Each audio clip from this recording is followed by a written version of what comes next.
Mak nak apa mak? Yelah, nanti saya cari ya. Nak jambu batu. Kau bayangkan macam mana dia boleh tahu tu? Kan, bayangkan dia kata, dia nak asam sekali, dia kata. Kau bayangkan, kau tak dapat tangkap tu, dia boleh tangkap ke tu? Kan, dia yang mandikan kita, lapkan, usap kita, cuci badan kita, keringkan, segarkan bubur bedak Johnson, kan, sikatkan rambut kita belakang, berair mata mak ni. Lah mak ni kenapa nangis mak? Dia kata lah, yelah dulu selalu mak marah kau, tapi kau tetap jaga mak. Lagi panjang pula terjemahan dia daripada apa dia cakap tadi. Bayangkan tu kan. Aku ni drama teruk sikit, tu masalah dia. Jadi hakikat integriti ni apa? Apakah integriti? Integriti adalah amalan bersikap jujur dan menunjukkan kepatuhan tanpa kompromi kepada prinsip dan nilai moral serta etika yang kuat. Integriti berasal pada perkataan integer, iaitu merujuk kepada istilah kejuruteraan binaan bangunan. Kekukuhan struktur bangunan tu, itu disebut sebagai integer. Kalau Bismillahirrahmanirrahim. Assalamualaikum warahmatullahi wabarakatuh. Terima kasih banyak kerana masih lagi bersama dengan saya. Kita akan teruskan untuk slot yang kedua, iaitu daripada aspek integriti, betulkan yang biasa, biasakan yang betul. Sebenarnya perkataan betulkan yang biasa, biasakan yang betul ni saya terkesan waktu ada sekali tu saya pergi program di satu sekolah. Kemudian kan dekat sekolah ni dia ada tulis macam-macam kata-kata hikmah lah kan, kata-kata pujangga. Ada satu kelas tu saya reverse balik tengok, itulah tulisannya. Betulkan yang biasa, biasakan yang betul. Sebab kadang-kadang kita dah terlampau biasa buat benda yang tak betul, dia jadi biasa. Dan dah terlampau tak biasa buat benda betul, benda tu jadi pelik. Tiba-tiba rajin ni apa hal? Jadi hal pula bila rajin tu. Datang awal ni bang terbiat apa? Kan, tiba-tiba datang awal sebab dia dah biasa datang lambat kan. TV ni apa? Oh kesian Alhamdulillah dapat jumpa ya. Tadi tak jumpa. Kan? Jadi relax. Jadi kalau kita ikutkan tadi, kita dah ceritakan tentang sahsiah. Sahsiah ni merupakan, sebelum saya nak kaitkan integriti, sahsiah ni merupakan pribadi atau personality dia menggambarkan siapa diri kita terhadap sesuatu. Dia ni kau jangan cerita pasal poligami, bengang betul dia. Contohlah, dia memang orang dah kenal dia bab-bab tu, memang dia cukup sensitif benda tu. Contohlah, saya pernah lah ada sekali tu saya kena pergi ada satu program di Johor Bahru. Masa tu saya kena berforum dengan dua orang pelawak terkenal negara lah. Saya tak nak sebut lah siapa nama pelawak tu. Kononnya bual bicara tu saya dengan dia. Wakil tu dah cerita, wakil penganjur cerita, minta maaf pengurusi kami ni memang dia tak boleh tahu dengan pasal poligami. So you all please jangan gurau-gurau pasal poligami kat atas pentas. Faham Saya pun faham lah. Yang pelawak yang 2 ekor ni saya tak nak sebut lah nama dia siapa. Dia boleh bergurau, buka-buka start benda tu dia cerita dulu. La ilaha illallah, tadi dah cakap ni. Macam tu lah keadaan. Tapi personality dia memang macam tu. Dia memang akan cakap ikut suka, dia tak nak tapis apa semua. Ada orang jadi macam tu. So personality ni yang merujuk kepada traits. Traits ni apa? Traits ni sifat seseorang yang mana peribadi ni menggambarkan sifat individu dan membezakan dia dengan orang lain. Dia ni sensitif, dia ni kuat mengajuk, dia ni panah barang, kau jangan salah sui sini, dia memang bengang ni. Dia ni kalau marah memang baling barang tu biasa. Macam tu kan. Yang seorang ni pula dia boleh tu tengah minum dia boleh siram air tu dekat kita kalau dia marah tu. Sampai satu tahap dia dah beritahu dah. Manakala kita ni sebagai manusia di dalam hidup ni semua ada potensi masing-masing. Potensi itulah yang kadang-kadang digunakan oleh seseorang untuk tujuan-tujuan yang tidak baik. Maksudnya apa? Contoh, sekarang kita ada keupayaan. Contoh, kita seorang yang memang cekap dalam melakukan kerja. Kita boleh buat data-data, pengisian data-data kita buat dengan baik. Kita pula boleh akses kepada sesuatu file untuk buat begini-begini. Maka dia orang minta tolong kita. Boleh tak tolong padamkan rekod ni? Make sure rekod ni tak ada kat dalam ni. Orang sanggup bayar untuk tu. Benda tu. Jadi potensi ni, semua orang ada potensi masing-masing mengikut kedudukan, posisi dan jawatan kita. Kan kadang-kadang kita dekat pejabat ni adalah orang yang tak sepatutnya, tiba-tiba kita tolong dia, kita adjustkan juga dalam senarai tu. Contoh, dia sepatutnya tak dapat kerja tu, tak layak, kita adjust bagi dia layak juga, masuk dalam senarai yang layak tu, sedangkan dia tak layak. Contohnya mungkin dekat bahagian HR dan sebagainya. So benda-benda ni lah sebenarnya ada kaitan dengan integriti. Integriti adalah perkara yang telah diisytiharkan semenjak diciptakan Nabi Adam AS lagi, integriti ni. Sebab itulah diajar tentang the do and the don'ts. Kau duduk dalam syurga ni, kau boleh buat semua benda, tapi kau jangan dekat pun dekat pokok tu. Kau jangan makan buah khuldi tu, jangan makan. Banyak lagi buah lain kau boleh makan. Makanan dalam syurga tu banyak-banyak, tapi itulah dia. Pada ketika itu hawa nak sangat, macam best, nak rasa jadilah, jangan kata. Itulah bila makan diberi juga, pergi juga makan, sebab menurut hawa dan nafsu tu tadi. Hawa satu hal, nafsu tu satu hal. Dan bila makan, maka terjadilah fizikal lelaki. Berdasarkan makan itu, maka lelaki bila makan je buah tu langsung jadi halkum. Orang perempuan langsung jadi buah dada, katanya. Jadi makna kata disebabkan oleh makan buah tu dan dicampakkan ke dunia. Hilanglah keistimewaan di syurga. Macam itulah, kan. Tetapi bertemu balik, tu yang dia kata bertemu balik dekat Jabal Rahmah tu, kan. Di Jabal Rahmah tu terpaksa. Di sekarang ni siapa yang pergi dalam tempoh bulan 4, 5, 6 memang tak ada tempat ziarah. Tempat ziarah tu semua tutup sebab dia nak renovate, nak apa semua. Di Jabal Rahmah tu kadang heran tengoknya. Orang tu boleh tak apa, dia rayunya dekat batu tu pun tak tahu.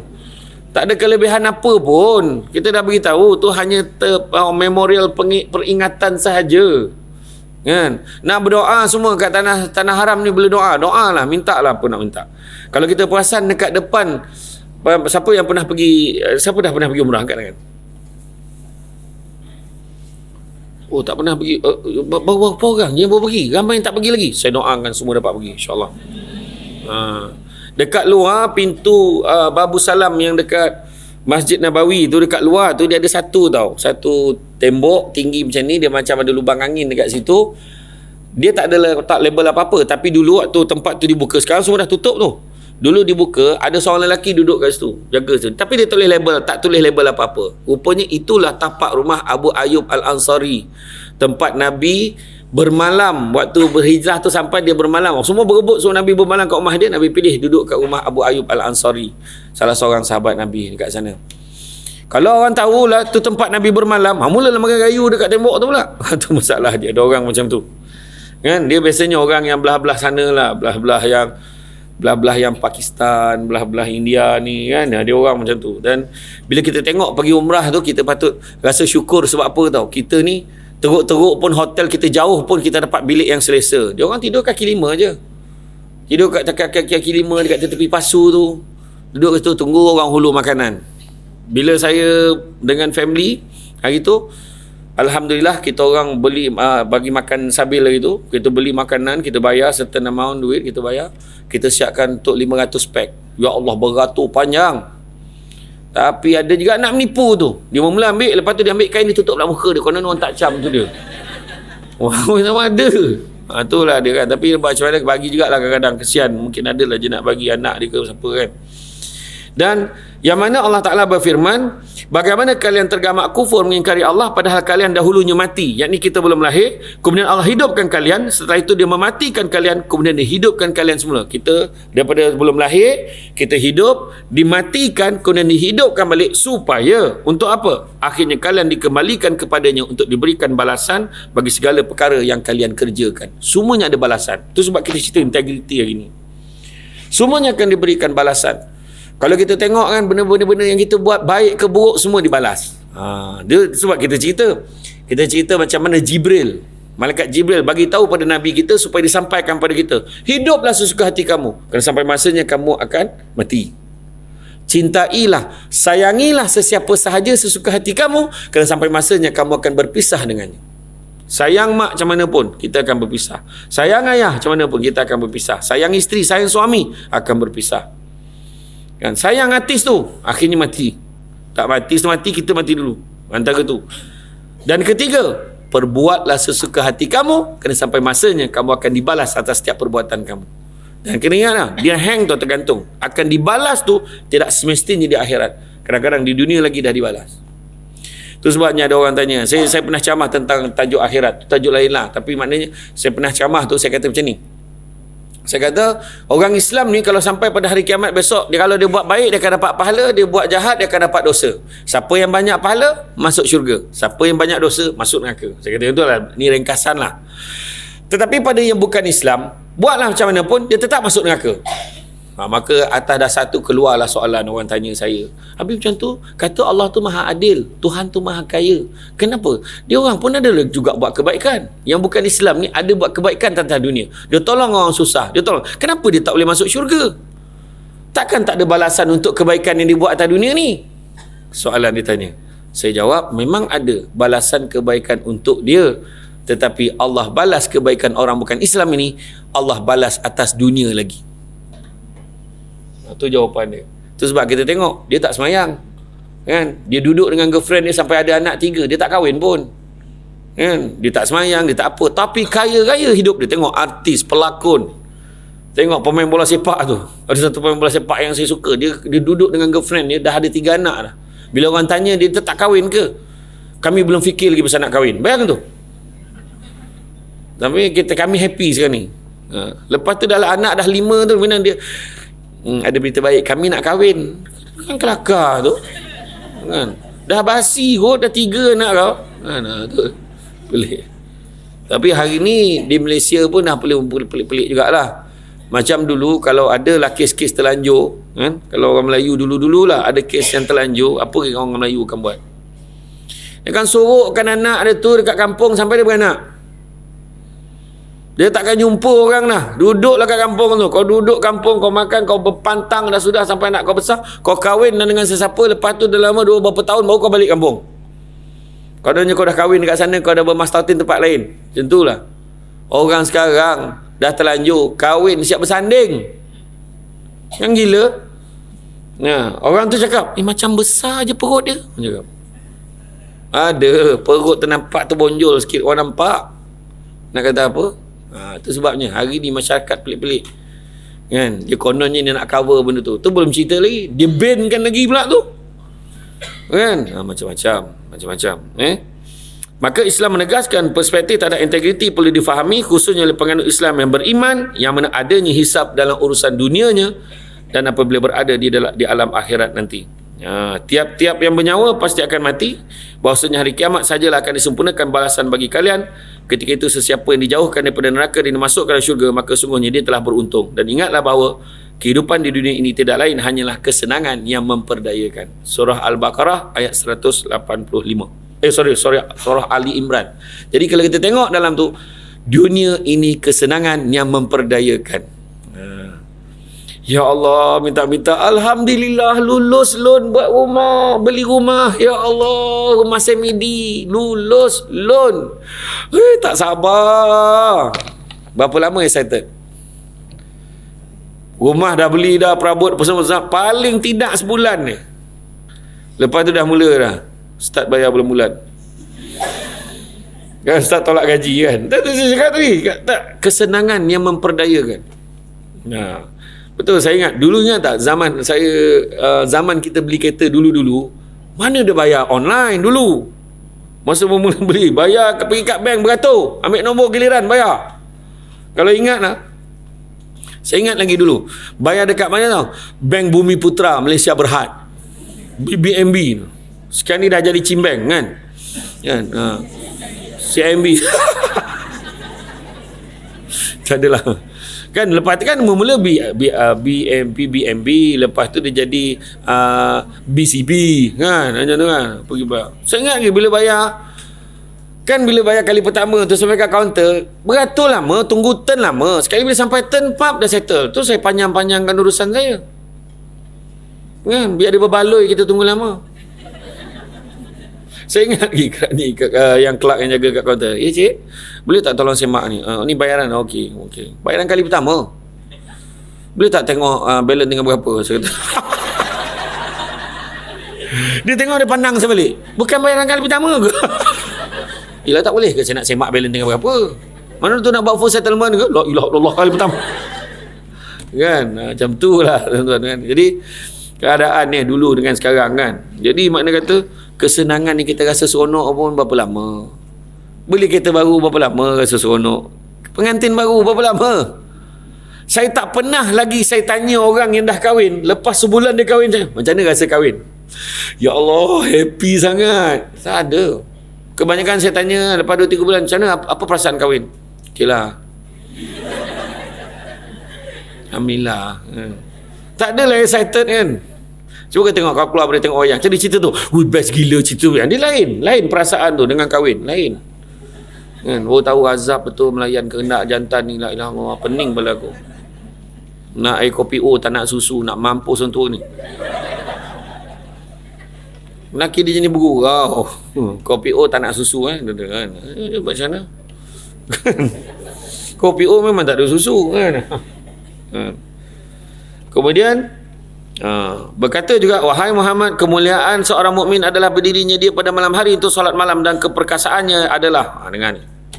Kata Jibril lepas Jibril kata hiduplah sesuka hati kamu, kamu akan mati. Kemudian Jibril kata sayanglah sesiapa, cintailah sesiapa, tapi kamu akan berpisah dengan dia. Dan Nabi sebut juga tentang kamu buat sesuka hati kamu sampai masa kamu akan dibalas dengan apa yang kamu buat. Tetapi Jibril sambung hujung tu, dia kata keperkasaan, kemuliaannya, dia kata kemuliaan seorang mukmin, mulianya seorang mukmin adalah apabila berdirinya di malam hari untuk solat malam, dan keperkasaannya adalah, saya ulang balik, kemuliaannya adalah apabila dia boleh bangun malam dan solat malam, dan keperkasaannya, kuatnya seorang manusia adalah apabila dia tidak bergantung kepada manusia. Dengar tu. Kebergantungan pada manusia tu makna dia tak kuat. Kalau dia kuat, dia bergantung pada Allah saja. Faham? Tu sebab siapa saya selalu sebut dalam ceramah saya, kebergantungan kita kepada manusia, kita akan kecewa. Minta-minta lah bos aku nampak kerja aku, biarlah dia naikkan pangkat aku. Sekali tak naik pangkat, kita akan kecewa dengan bos kita. Sebab kita bergantung pada manusia. Minta-minta lah anak aku ni berjaya dalam peksa dia. Minta-minta lah. Tak, bergantung pada Allah, mudah-mudahan bagi anak kita. Rupa-rupanya anak kita balik dapat 10 E. Kita kata entah bodoh melantun-lantun, mesti ikut bapak kau. La ilaha illallah. Wajam tu, sebodoh ikut bapak kan. Boleh cakap macam tu kan. Rupa-rupanya, tapi bila dia bergantung pada Allah, dia tak kecewa pun nak apa sebelum. Nak buat macam mana nak? Dah cakap tu je otak kau. Dia kata kan tu.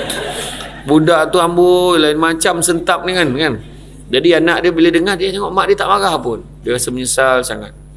Bila dia rasa menyesal, apa dia buat? Diam-diam je. Dia tak sangka mak dia macam kesian pula mak dia dapat result macam tu bila dia bawa balik. Diam-diam dia ambil paper Jun. Paper Julai tak ada. Dia buat paper Jun dengan paper September. Diulang balik subjek BM, subjek matematik, subjek yang terpenting diulang dalam 5 subjek, diulang, dia buat balik semula, sijil tampal. Alhamdulillah dia dapat sambung college, alhamdulillah dia dapat kerja yang baik. Maka betul tak 10 E itu keputusan yang terbaik. Itu sebabnya bergantung pada Allah. Kadang-kadang anak kita ni pun tak pandai macam adik-beradik dia yang lain. Yang lain tu semua A, seorang lawyer, seorang engineer. Kau duduk rumah menyusahkan aku je. Rupa-rupanya bila kita sakit terlantar, dia yang bela kita. Dan dia boleh faham, kita dah kena stroke, terlantar ni, cakap pun tak jelas. Dia boleh faham tu. Mak nak apa mak? Yalah, nanti saya cari ya. Nak jambu batu. Kau bayangkan macam mana dia boleh tahu tu? Kan, bayangkan Allah. Dia kata, dia nak asam sekali, dia kata. Kau bayangkan, kau tak dapat tangkap tu, dia boleh tangkap kau tu. Kan, dia yang mandikan kita, lapkan, usap kita, cuci badan kita, keringkan, segarkan bubur bedak Johnson. Kan, sikatkan rambut kita belakang, berair mata mak ni. Lah mak ni kenapa nangis mak? Dia kata lah, yelah dulu selalu mak marah kau, tapi kau tetap jaga mak. Lagi panjang pula terjemahan dia daripada apa dia cakap tadi. Bayangkan tu kan. Aku ni drama teruk sikit, tu masalah dia. Jadi Hakikat integriti ni apa? Apakah integriti? Integriti adalah amalan bersikap jujur dan menunjukkan kepatuhan tanpa kompromi kepada prinsip dan nilai moral serta etika yang kuat. Integriti berasal pada perkataan integer. Integer iaitu merujuk kepada istilah kejuruteraan binaan bangunan. Kekukuhan struktur bangunan tu itu disebut sebagai integer. Kalau dia tak kukuh, kita buang satu asas. Contoh sebagai gambaran sebenar. Kalau satu bangunan, contoh kita tengok ni bangunan ni kan. Tiang ni bukan saja-saja nak menyusahkan kau tengok aku ceramah. Ini adalah tiang asas yang kukuh nak pastikan perpustakaan ni terus tegak berdiri. Dia boleh je kalau dia nak buat, dia cabut satu tiang ni, tak payah letak tiang ni. Tiang tu 3 ni, 4 tu je, 4, 5 ni. Yang ni dia cabut. Contoh yang ada lampu ni. Masa pembinaan dia cabut ni, bangunan ni akan tetap tegak berdiri. Cuma ketahanan bangunan itu yang sepatutnya 500 tahun mungkin akan tinggal 350 tahun saja. Contoh, ni tak tepat lah, ni saya kata anggaran lebih kurang. Itu prinsip dia bila dia bina. Dia kukuh, dia boleh naik, tapi tak bertahan lama. Sepatutnya 500 tahun, ikut spek mesti 500 tahun, tapi dia 350 tahun. Pada orang yang tak bertanggungjawab, dia akan cakap apa? Tak apa, masa tu kita pun dah tak hidup lagi dah.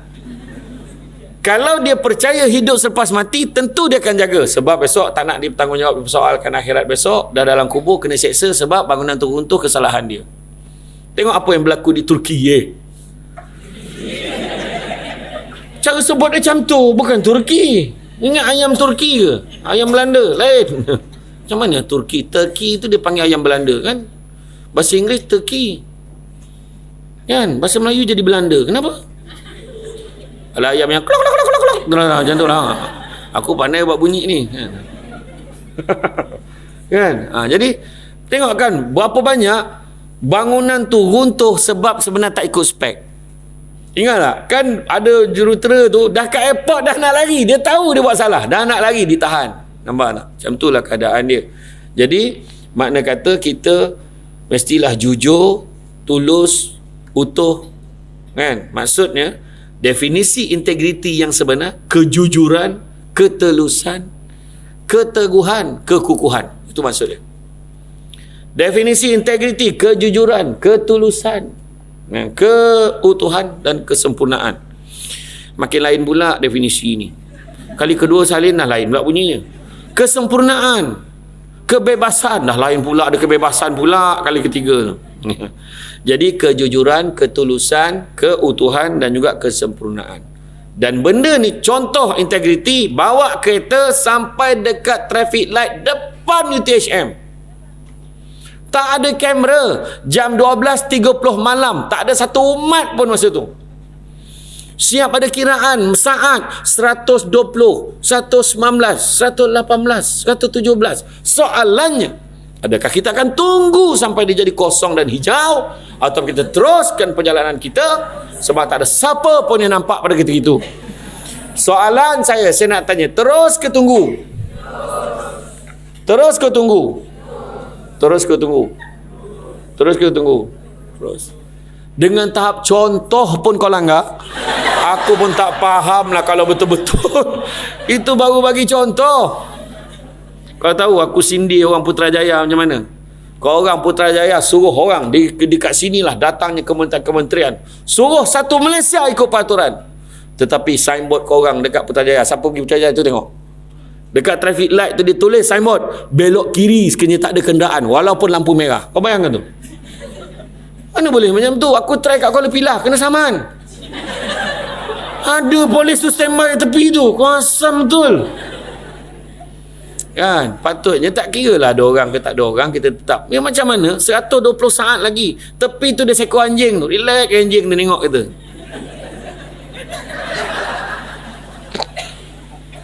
Kau nak jalan ke tak? Kau nak jalan ke tak? Ini kalau tak jalan mesti anjing ni gelak aku. Tu yang jalan tu. Dia katakan. Rasa tercabar pula kan? Betul. Jadi dalam hal ni, prinsip dalam integriti ni, prinsip yang kena ada dalam diri kita adalah prinsip ihsan. Prinsip ihsan ni, apa maksud ihsan? Maksud ihsan ni, kita ni buat sesuatu seperti kita nampak Allah. Dan kalaupun kita tak nampak, kita yakin yang Allah nampak kita.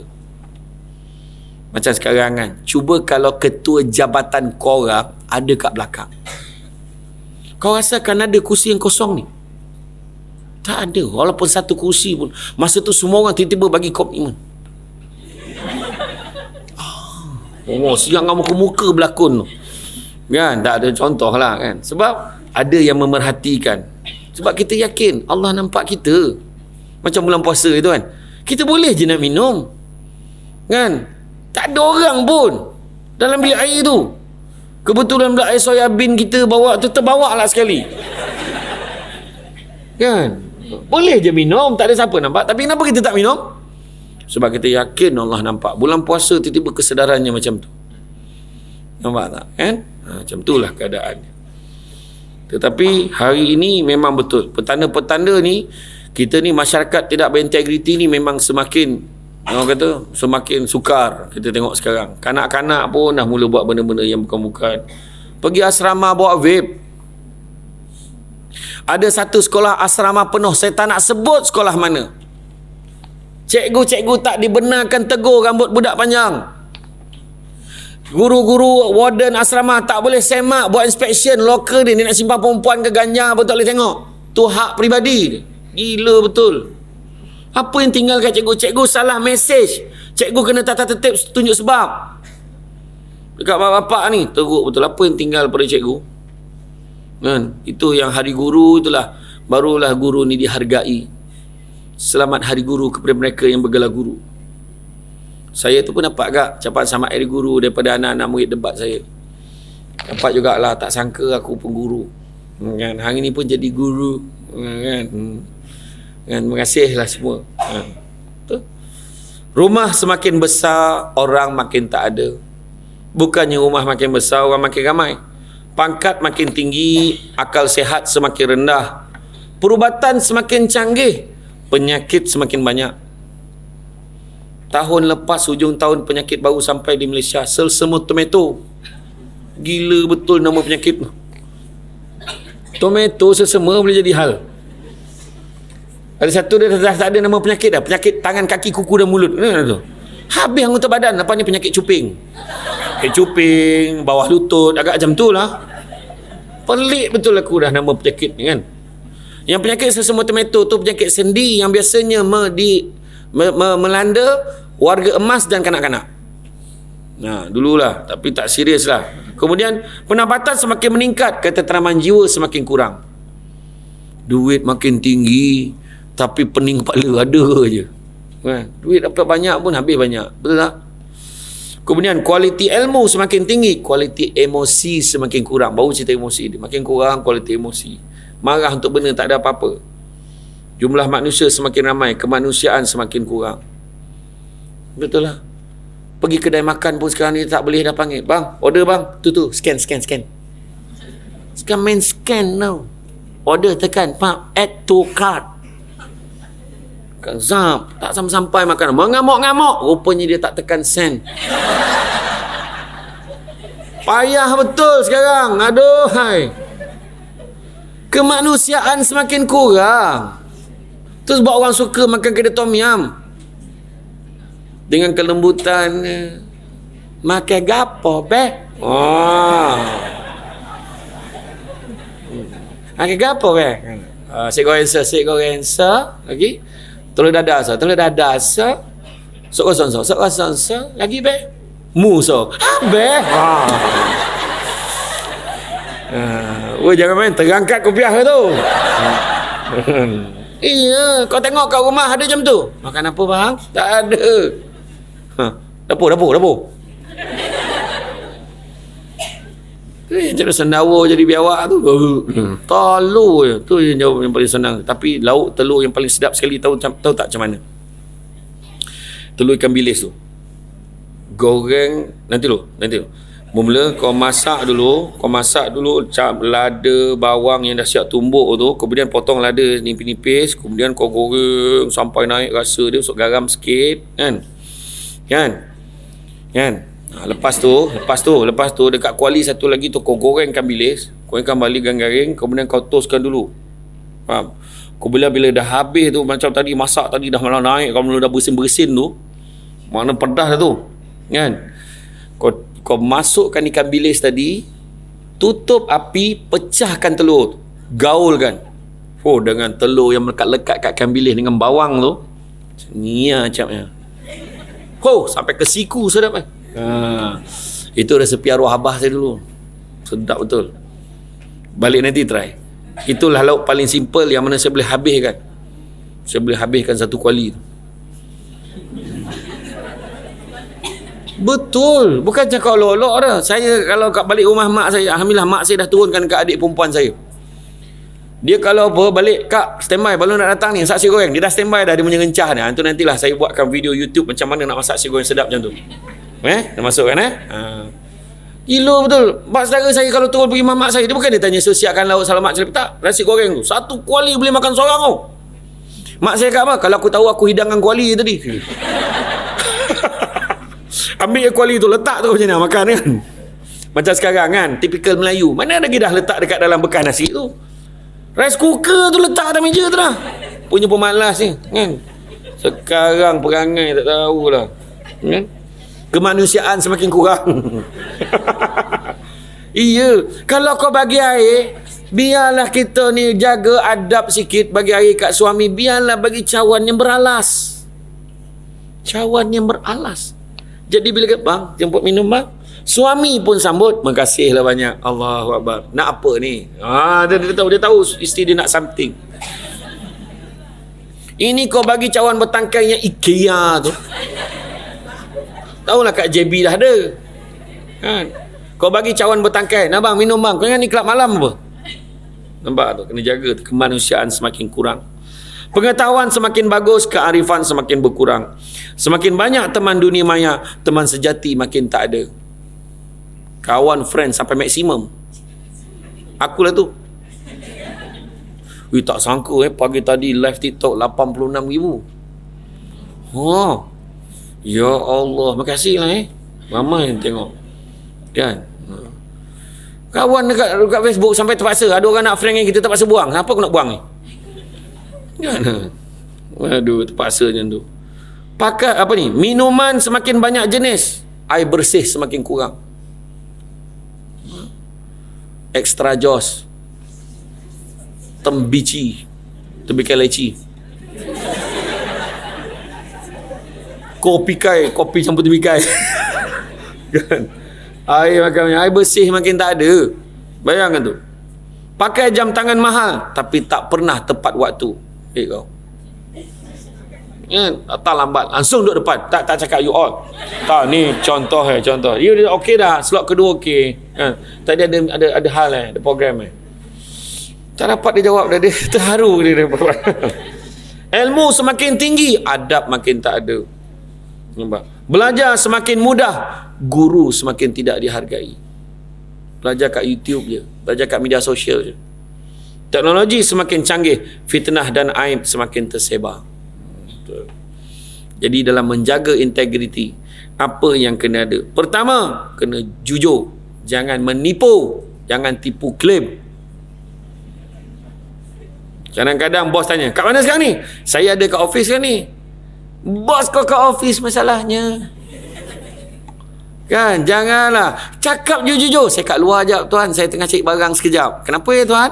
Betul lah, surat yang saya minta you buat. Okey, tak apa tuan. Dalam 10 minit lagi saya balik. Saya bagi surat tu. Jujur. Jangan tipu. Tipu klaim. Klaim ni bukannya menambah pendapatan.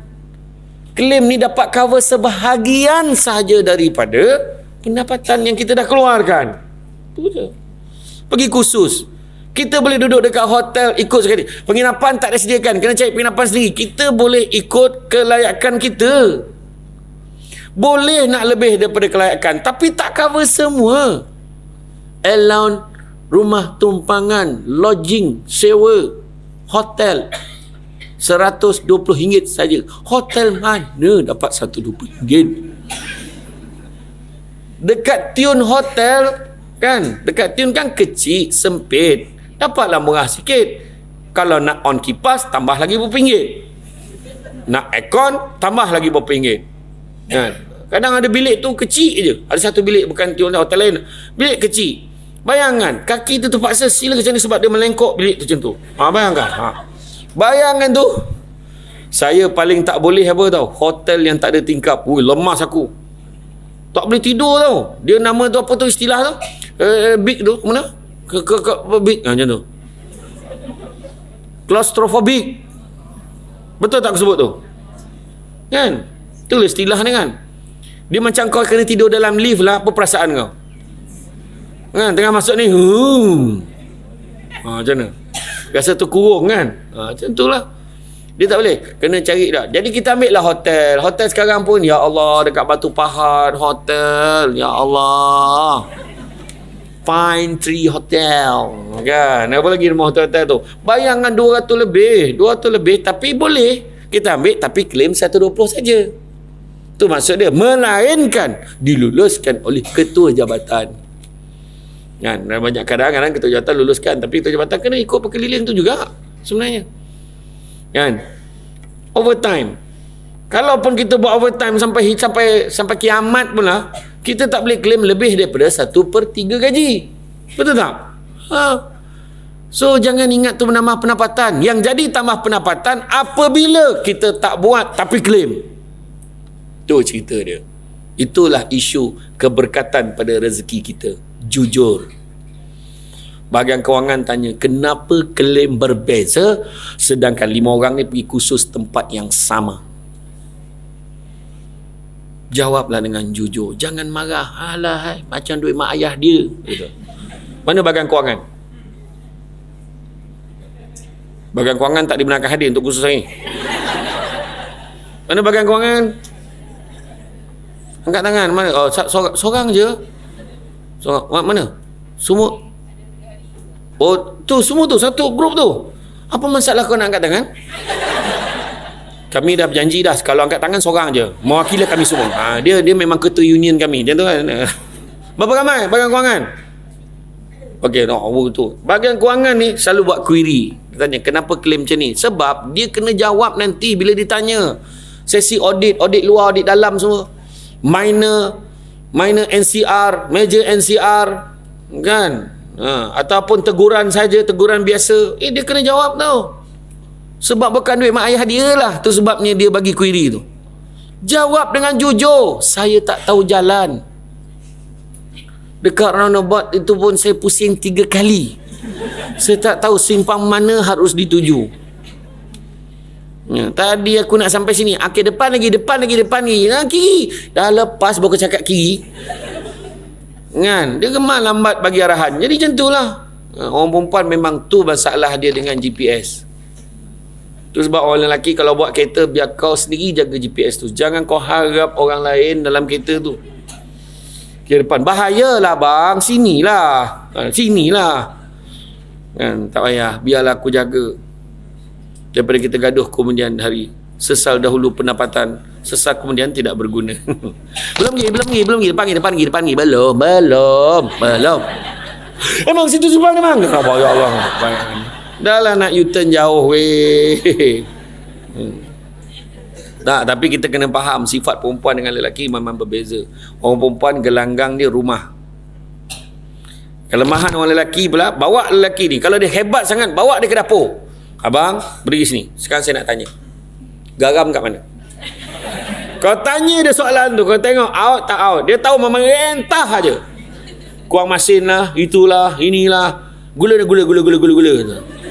Kan? Betul tak? Tapi orang perempuan dia tahu. Ini apa? Ada tinggal lagi dalam berapa paket apa itu. Ada dalam 2 3 saya cakap. Dia ingat. Garam kat mana, gula dekat mana, bawang, halia mana, ikan bilis. Orang lelaki cari ikan bilis bawah singki. Gila tak gila? Apa masalah kau ni? Kau ingat berenang-renang ada akuarium bawah tu? Teruk betul. Kan? Contoh lah kan. Itu beza lelaki perempuan. Gelanggang orang lelaki dalam kereta. Kau jangan main-main. Kereta gelanggang dia. Itu sebab kau tengok kereta lelaki kemas kebanyakannya. Kau tengok kereta orang perempuan. Fail mesyuarat 2 minggu lepas ada lagi kat seat belakang. Notis surat yang mak bapak kena sign ada kat atas dashboard tu lagi. Kasut depan color lain, kasut belakang color lain. Lepas tu heboh, mana kasut mama? Marah dekat rumah. Tengok dengan siapa letak dalam kereta ni? Siapa lagi letak dalam kereta?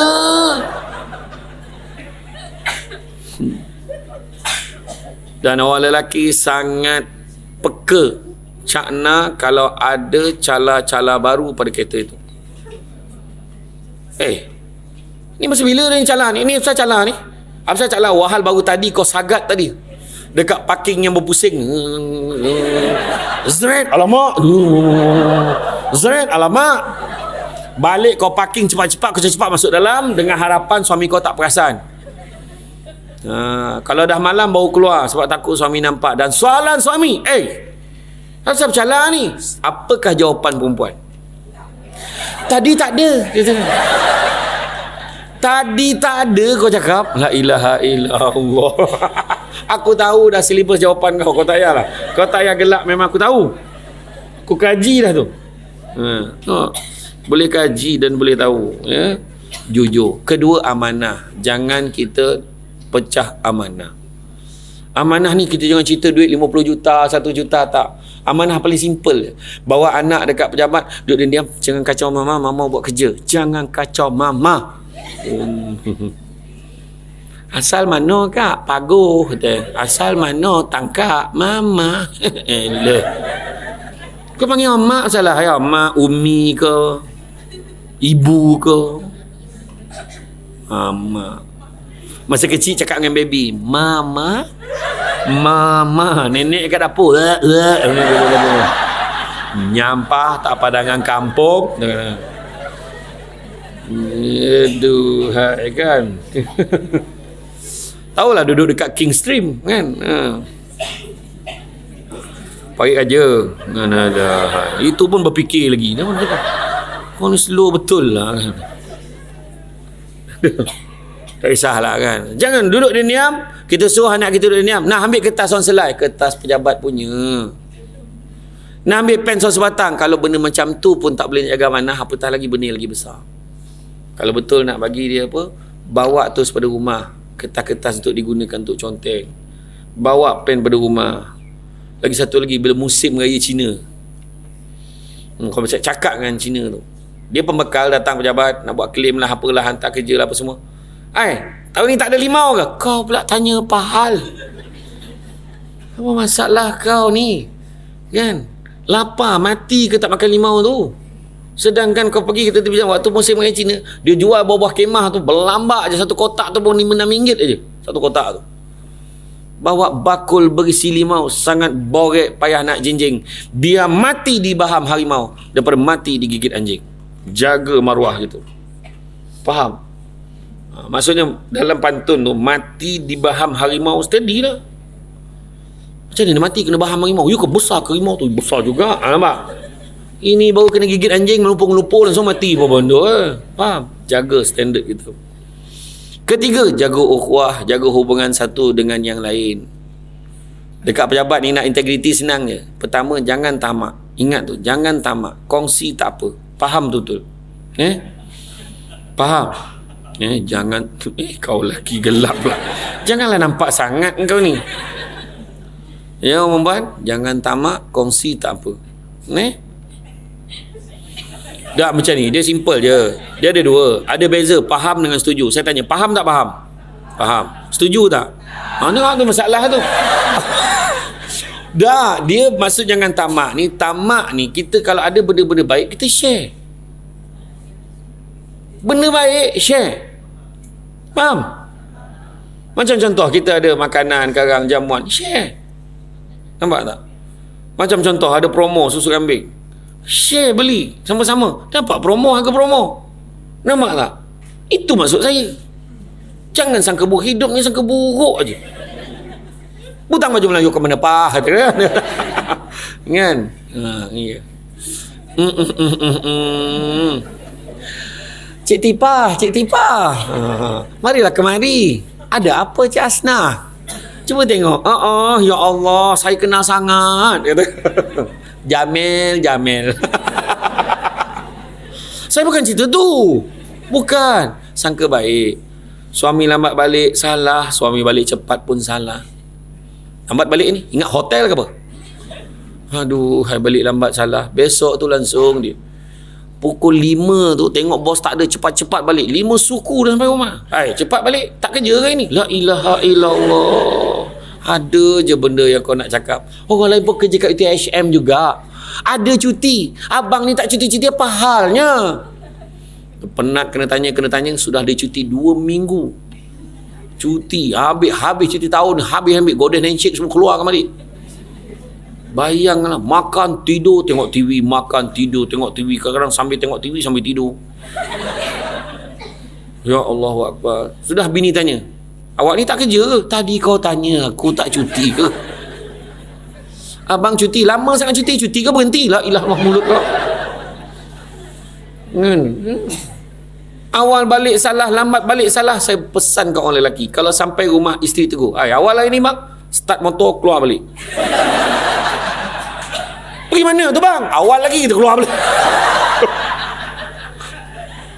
Kalau kau buat macam tu kan, lepas ni bini kau tak nak tegur dah. Awak ni senyap ni. Malah lah cakap kau awak keluar balik. Dia dah. Kan, aduh. Itulah dia. Wah, jangan kita tamak. Jangan tamak. Ada benda baik, share dengan orang. Ada maklumat-maklumat yang baik, share. Jangan kita share benda-benda yang bersifat viral, yang tak tentu lagi betul salahnya. Jangan. Yang kedua, jangan sombong. Tak ke mana sombong. Mengenah diri je. Nak ke mana sombong? Penyanyi, hebat mana pun dia menyanyi. Sampai masa dia tak boleh nyanyi lagu dia sendiri. Tengok Gaga Vaganza tu. Minta nyawa nyanyi lagu sendiri. Tu yang Datuk Nora, dia borak dengan saya. Man, Datuk Nora. Yang Semangat Dilema tu. Masa berlalu. Dia cakap, Ustaz, dia kata bila kita dah meningkat usia ni, kita kena susun balik arrangement kita punya note lagu tu, jangan tinggi sangat, sesuai dengan kemampuan suara kita. Oh ya ke? Dulu masa muda suara dia tarik sampai ke langit tu. Kalau dia paksa lah kan, dengan dia ke langit. Main-main. Tak boleh kan? Iya, tu yang bercakap sudah. Dia tak boleh nak tarik, dia bercakap je. Iya. Pelakon, hebat mana kau jadi hero, sampai masa berlakon jadi watak bapak. Kan? Tiba-tiba dia jadi orang gaji dia bukan heroin ke dulu? Jadi orang gaji dia, kesian dia. Betul. Tu saya kata dengan isteri saya, abang ni sibuk ceramah pun 2-3 tahun je. Besok abang dah tak ceramah pun duduk rumah, jangan kau muntah tengok muka abang, sudahlah. Saya kata tu. Sampai masanya kan, kita akan slow down. Dah cukup lah melayan cucu. Melayan cucu. Anak baru form 5. Anak saya, ya Allah Akbar. Saya kata, kau simpan duit apa nak kahwin? Amboi. Kan main lagi. Kan, anak pandai gurau. Macam tu, tak mana dapat pun tak tahu.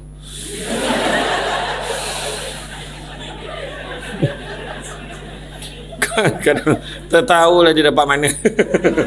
Kan, arwah abah saya dulu kuat betul. Aduh, saya baik saya tak macam dia. Kan, abang tak boleh, mak saya tegur, abang tak boleh, abang kan gaut ni, lemang-lemang tak boleh makan, kan pulut-pulut tak boleh, kau ni pun satu yang tak boleh pulut, lemang tak apa, dia kata macam tu. Bayangkan tu, mak saya tegur, kau jangan makan kacang apa yang abang yang makan bang, abang kan angin ni semua, kacang-kacang panjang ni mana boleh makan, kau tengok tu kacang panjang ni semua masak, panjang nak masak pendek, dia kata. Tu arwah abah saya tu, anak-anak memang gelak aje. Abah itulah dia. Bah, hari Ahad ni kena pergi sekolah lah bah. Abah boleh hantar tak? Tak boleh. Kalau hari Minggu tak apa dia. Ada satu ayat yang pelik, arwah abah saya selalu bergurau. Dia kata, dia balik basah tau, basah hujan ni. Ya Allah abah, hujan ke bah? Itulah abah tadi ingat hujan, rupanya ya hujan. Pelik tau. Biasa kita cakap ingatkan tak hujan, rupanya hujan. Ni macam tu, dia pelik lagi dia cakap. Abah ingatkan hujan tadi, rupanya ya hujan dia tu. Tu arwah abah saya dah tu. Gurau je ada tu benda. Jadi jangan kita sombong. Kan tak ke mana pun sombong kita. Duit banyak macam mana sampai masa habis. Rumah besar, tengok dahsyat rumah kat Parit Raja tu weh. Besar gila. 10 tahun lepas tu datang, berlambak lagi rumah besar pada tu. Ada rumah perumahan baru naik, lagi besar lagi. Perumahan dekat dalam ni, dekat keliling ni, sebabkan dah ramai dah. Cara hidup masih makin tinggi dekat sini. Semua orang kerja universiti dah ramai. Rumah-rumah baru pun naik, betul tak? Dengan konsep yang moden. Bayangkan pintu masuk depan belakang kau. Dua-dua boleh masuk kereta, balik Tampasar masuk tam belakang. Masuk kanan terlupa dah, masuk depan belakang dah lupa dah. Tentulah. Iya. Saya pergi kat rumah ada satu datuk tu, pergi ke rumah dia. Alhamdulillah Ustaz, nasib baik lah. Owner ni willing untuk bagi diskaun. Kalau tidak, saya tak terbeli saya Ustaz. Lepas diskaun tinggal berapa? Tinggal 5 juta je. La ilah. Kenapalah aku tanya kau soalan ni macam tu? Betul, bukan saya yang bohong ni. Itulah realiti orang cakap. Dia bukan sombong, tapi memang bahasa dia macam tu. Rumah dia tingkat bawah, dia ada 10 bilik dalam tu, besar-besar. Ustaz, kalau Ustaz datang besok ni lah bilik Ustaz, masa bila aku nak tidur dengan kau ni? Kan, ya Allah. Dekat dapur tu saya layan sup kan, makan kat dapur tu. Sedap tu, saya tengok ada lampu tu pacak-pacak macam ni, lampu tu. Allah jangan lampu ni pun mahal agaknya. Lampu ni saya beli kat Republic Check ni. La ilaha illallah. Kau masih lagi tegak-tegak tukar lampu yang bulat-bulat tu kan? Kejap nyala, kejap tak kan? Dia tak, bayangkan. Dia kata renovate saja rumah 1,5 je dia kata. Renovate rumah 1,5 je. 1.5 juta. Dapur dia bila masuk, pattern rumah moden ni, dapur kat depan. So dia pindahkan dapur tu ke belakang. Bayangkan. Kita pun boleh lah cuba buat. Dapur dah buat ke depan macam. Kan? Selamat datang. Terus kita kepada tujuan kita. Makan. Gitu kan. Tak payah kau nak ruang tamu sangat. Katakan. Ya, inilah mungkin dia bila suasana family bersantai tu tak adalah terganggu agak macam tu lah kan. Dahsyat rumah dia, 2 tingkat, swimming pool. Lepas tu kat tingkat bawah tu aku tengok tak ada langsung kereta jenama Malaysia parking bawah tu.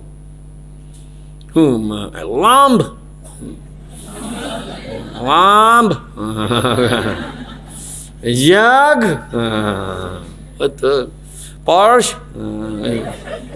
Bersusun, berkilat apa. Saya nak pinjam lah. Kau bagi level aku pinjam je kan. Macam tu lah. Saya pergi tanya kereta tu dekat showroom dekat KL tu je, yang kereta-kereta import tu. Saya tanya Range Rover, saya tanya yang ni berapa? Yang ni Ustaz, macam ni Ustaz. Sebelum Ustaz tanya, Ustaz kena bawa geran tanah pun semua kena bawa sini. Kau hina aku, kau hajar kau, aku cakap tu kan. Betul. Memang mahal betul kereta tu punya. 2.5. Kau memang kalau kau dah beli tu, kau tak duduk rumah dah. Jom makan, jilat dinding kereta tu. Dan tu lah kan. Dia tak ada apa dah nak buat dah. Mahal gila weh. Itu yang saya kata, yang Datuk Seri yang dekat satu rumah tu, dia bagi saya rasa ada satu kopok tu. Cuba Ustaz rasa, sedap tak kopok ni? Sedap, betul lah. Isteri saya pun cakap sedap tu. Yang kita orang beli kilang tu, apalah kau beli kilang dia? Aku cakap, aku tak terbayang jawapan dia macam tu. Tak adalah, kalau sedap kau beli banyak, kau bagi semua orang rasa okey lah. Kau kasar betul kau gurau. Macam kau makan kat depan itu H&M tu kan, ada satu kedai yang ada masakan panas tu kan, kau makan. Sedap tak yang? Sedap. Jom kita beli kedai ni. Macam tu lah kita. Dengan tukang masak tu kita beli ni. Apa halnya? Tapi itulah, dia bukan sombong, tapi membahasa dia macam tu. Tapi kita tak payah sombong. Tak ke mana pun. Tak ke mana. Kau belagak macam mana? Dia nombor 1 ikat pejabat tu. Nombor 1. Kau jangan main-main. Orang dengar cakap dia. Sampai masa kat tiang masjid bersandar. Asal tu pencen. Dia apa? Saya dulu pernah bergelar pengarah undang, legal advisor. Masa saya pencen hari tu. Akhirnya dia pencen tak ada apa dah. Ada orang cari saya lagi. Nak jumpa. Tuan nak jumpa sikit, nak bincang sikit. Tak ada dah. Kalau orang call aku tu memang nak ceramah je lah. Tu je. Kan? Adalah satu dua yang konsultansi minta saya, konsultansi minta nasihat perundangan atau minta nasihat pasal masalah rumah tangga lah, masalah domestik ni, biasanya saya bagi nasihat secara percuma. Lepas tu saya akan suggest dia jumpa peguam yang mana, dan peguam yang saya cadangkan tu, tu dia kena bayar lah. Kan? Tentu saya bantulah mana yang boleh, sebab saya sayang career tu, saya sayang lagi lah, saya bagi advice at least lepas gian kan. Kan? Jadi jangan kita sombong. Dan ketiga, jangan dengki. Jangan dengki-dengki. Dengki bahasa Melayu, bahasa Arabnya hasad. Punya teruk di Malaysia ni dua-dua pakai. Hasad, dengki. Ya. Jangan kita dengki-dengki dengan orang. Kan ada je benda tak puas hati dengan orang. Okey. Kata Ustaz Said Abdul Kadir Al-Jufri. Dia kata apa? Tanda-tanda dengki dah ada adalah apabila sahabat-sahabat, saudara-saudara kita dapat kegembiraan, kita tak rasa apa-apa, makna dengki dah ada. Kita tak rasa apa-apa, makna dengki dah ada. Dia dengar, dia dah bersalin lah. Dengar tu. Makna dengki dah ada. Dengar-dengar, dia dapat naik pangkat. Baru bukan dia seorang kan, ada kan 2-3 orang kan. Betul. Dengar-dengar anak dia dapat semua A. Biasa tu. Maknanya dengki dah mula ada. Tapi kalau dengar-dengar dia dapat naik pangkat, tak apa dijilat bos tu, confirm dengki. Confirm. Dengar-dengar dia beli kereta baru, tak benda dicuri duit tu. Dengar-dengar anak dia dapat semua A. Ramai lagi budak macam anak seorang pandai. Nampak? Ada je benda tak puas hati. Jadi sepatutnya apa? Standard yang sepatutnya bila orang lain, saudara-saudara, sahabat-sahabat kita dapat kegembiraan, kita gembira sama. Tu standardnya. Dengar-dengar dia dapat naik pangkat je ke, ya Allah senanglah besok nak minta tolongkan dia kan. Dengar-dengar dia beli kereta baru je ke, ya Allah bolehlah tumpang-tumpang, dia tu rajin tumpangkan orang. Tak misi minyak bawa dah tidur. Dengar-dengar anak dia dapat semua A, peksa alhamdulillah, ada juga anak-anak pandai di kalangan staf kita kan. Macam tu lah. Boleh betul. Ada je benda tak puas hati orang. Kan? Jadi dengki samalah artinya, bukan iri hati, bukannya benci, tetapi dengki yang paling tepat kalau kita nak bagi definisi supaya kita tak nak dengki lagi dah. Kalau kita faham, dengki samalah artinya kita seolah-olah mempersoalkan apa yang Tuhan dah tentukan untuk orang lain. Macam tu lah. Apa perasaan kita dapat sesuatu, orang petikaikan, tentu kita kecil hati. So kalau macam tu kita tak nak orang kecil hati, kita kecil hati, jangan kita kecilkan hati orang lain. Macam tu lah. Macam mana dia boleh dapat APC ya? Kau tak tahu ke dia dengan bos macam mana? Macam ni ya. Weh, ngomong. Ada je nak bahankan orang. Dia tak tahu apa-apa pun. Dia memang baik dengan semua orang. Kenapa kita nak bawa cerita? Fitnah. Nak bagi anugerah Mat Cemerlang ni bukan senang. Ketua-ketua jabatan ni bincang 5-6 kali. Nama ni boleh tak? Dia ni dah pernah dapat dah. Bila dia dapat last bila dia dapat dulu 2013 pernah dapat, dah 10 tahun. Bolehlah bagi. Bolehlah bagilah. Dia pun okey kerja. Tak apalah, bagilah dia. Kadang dia berbincang ramai-ramai ni, ramai-ramai keputusan dia. Boleh tak bagi dia ni? Dia ni tahu ada masalah ke apa dia? Ada sekali tu saya dengan dia masa kerja, dia macam ni. Ada pula ketua jabatan yang seorang ni pula sebut macam ni. Tu yang dia tak dapat. Lepas tu bila ke rumah keputusan, kau tengoklah macam mana dia boleh dapat, macam tak ada orang lain lah. Itulah ayat kita kadang. Kita tak tahu apa yang berlaku. Jangan. Itu yang saya sebut tadi dalam kisah rumah tangga orang tadi. Jangan kita komen-komen sembrono dengan tahap kita tak tahu apa yang berlaku. Jangan. Kemudian apa? Seterusnya, percayalah kepada hikmah.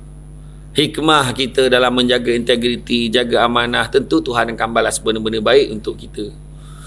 Kita mungkin tengok ayah kita, kadang-kadang ayah kita kerja teruk, kerja kampung aja, dia tak terlibat dengan rasuah, dia tak pecah amanah, tapi rupa-rupanya rezeki anak-anak berjaya semua.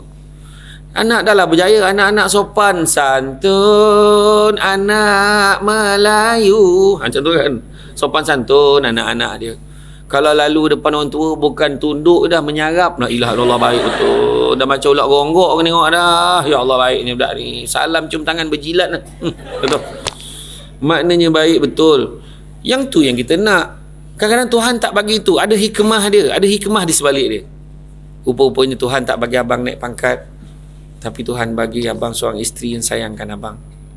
Terima kasih. Kerana susah senang dengan abang. Abang, saya bukan nak kemewahan pun. Drama sangat.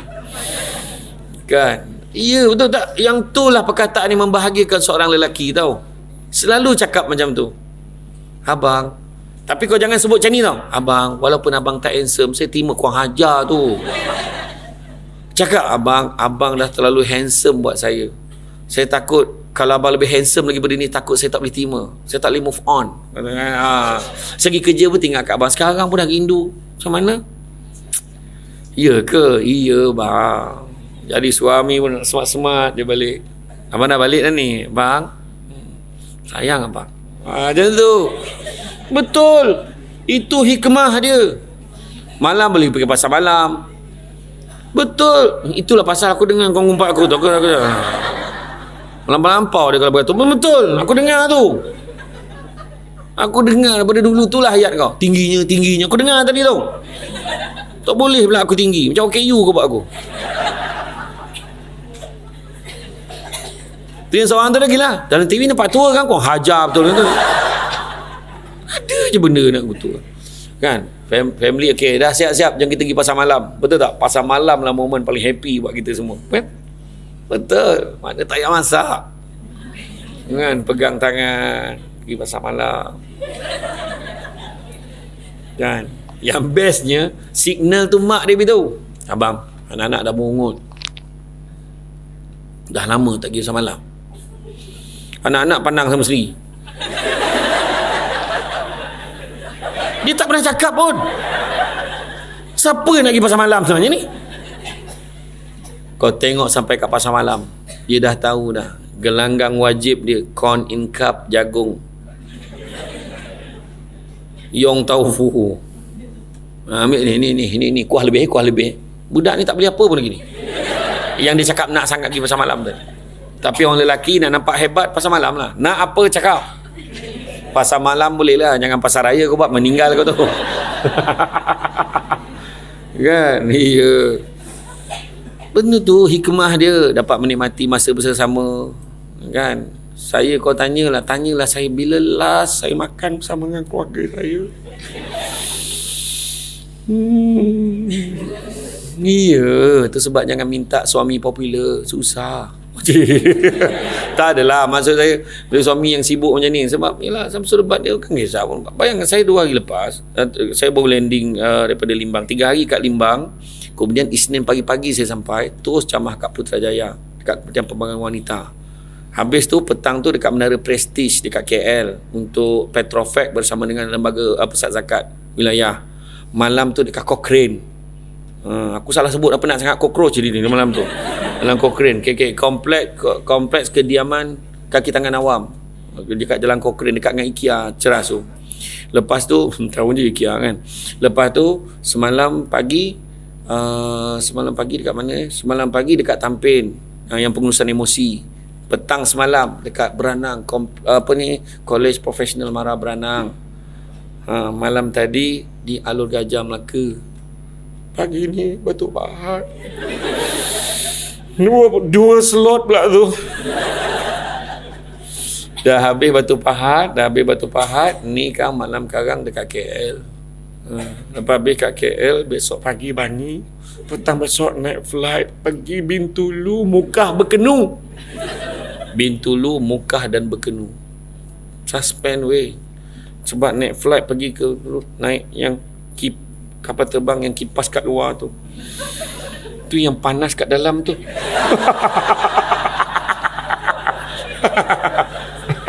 Tak adalah. Kan? Tapi dia tanya nak naik yang lepas tu ada satu yang dekat, kalau nak pergi Mukah naik kapal terbang yang kecil tu. Saya tak nak naik jalan darat lah kan. Sebab naik kapal terbang yang kecil tu dengan orang-orang kena timbang tu, bukannya barang aja. Dan kau pun timbang sekali. Berat tak boleh ikut. Turun. Macam tu. Beg boleh masuk, orang tak boleh pergi, faham? Macam tu lah kan. Apa Atinota apa nama? Kan macam tu lah. Ui, memang lah kan. Biarlah naik tu, tapi zikir lah. La ilaha illallah. Apa jalan kau bawa ni, ya Allah. Macam tu lah. Ada orang Sarawak sini, Sarawak Sabah. Tak mengaku pula dah. Oh, tak ada tak, tapi betul jalan tu teruk kan memang, tapi tak apalah. Tapi Sarawak okey lagi. Saya pergi kat Sabah tu, ada satu kampung tu, saya beli kampung assistant saya tu, ya Allah, memang gila betul. Bayangkan masuk dalam jalan yang teruk tu, makan masa hampir 1 jam nak jalan masuk dalam. Bayangkan ada yang orang tu nak beranak ni, keluar ambulans, keluar masuk balik sebab terberanak dalam tu, terentak tu beranak tu, masuk dalam balik, tak jadi go hospital. Sampai tahap tu saya tak boleh terima betul masih ada jalan-jalan ni macam tu dekat Malaysia ni, dengan tahap dah berpuluh tahun kita mereka. Kenapa macam tu? Sian betul. Ada satu kan kita tengok dekat dalam, ada orang share dekat dalam media sosial tu, yang dia dukung anak dia, jenazah anak dia, sebab jenazah tak boleh masuk dalam, dia kena jalan berbatu-batu nak bawa jenazah anak ni, nak bawa pergi ke bumi kan. Bayangkan tu kan. Itulah dia. Okey, so bersyukurlah. Adalah hikmahnya satu perkara. Dapat isteri yang pandai masak, tu. Dapat isteri yang penyayang, dapat anak yang taat. Mama mesti tak sihat kan? Mama dah makan ubat ke belum? Ya Allah, sejuknya hati anak tanya dah makan ubat ke belum. Ya Allah, kan? Anak pun ambil. Nah, makan ubat ni. Siap bawa air ubat. Jangan main telan. Kau tengok tutul anak kau tak apa ubat dia bagi. Kau punya ubat gegat bagi ni. Kau jangan main-main.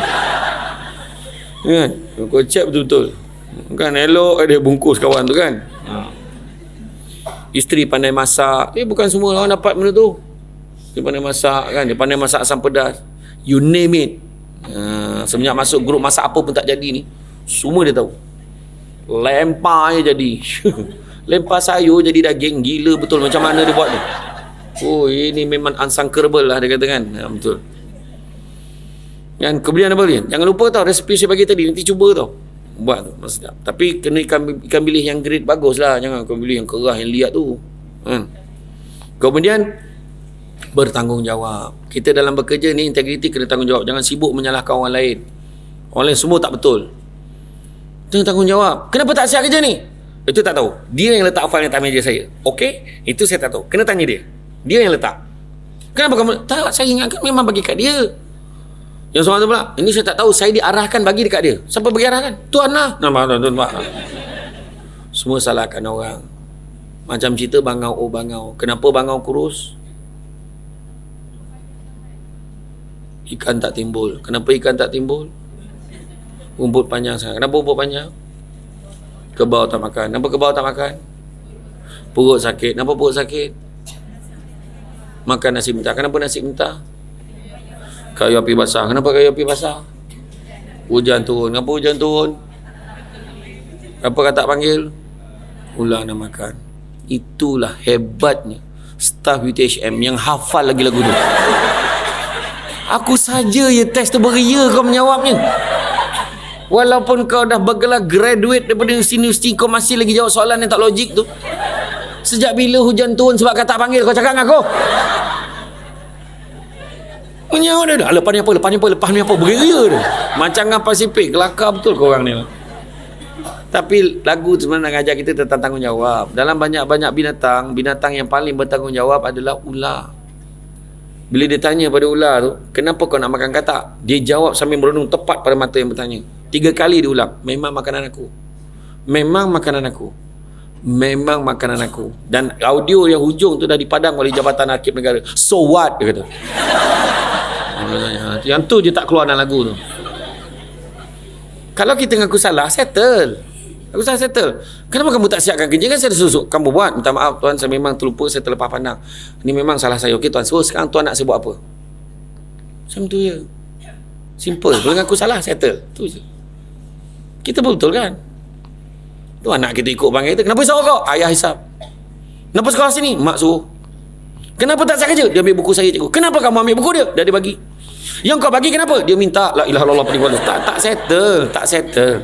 Nampaklah tak settle. Kemudian respon yang positif. Apa juga sekela keluar dekat keliling apa semua, kita dengan integriti kita akan patuh. Mulai beberapa bulan semua staf tidak dibenar lagi makan luar daripada dalam kampus. Tidak boleh lagi minum di luar. Kerana mengambilkan masa, kita pastikan quality time di pejabat. Contohnya lah. Kau tengok respon. Dia tak faham ke kita staff. Kita ni kena makan luar ni, kita nak ambil idea. Kita nak ketenangan, nak refresh. Oh, yang seorang tu argue.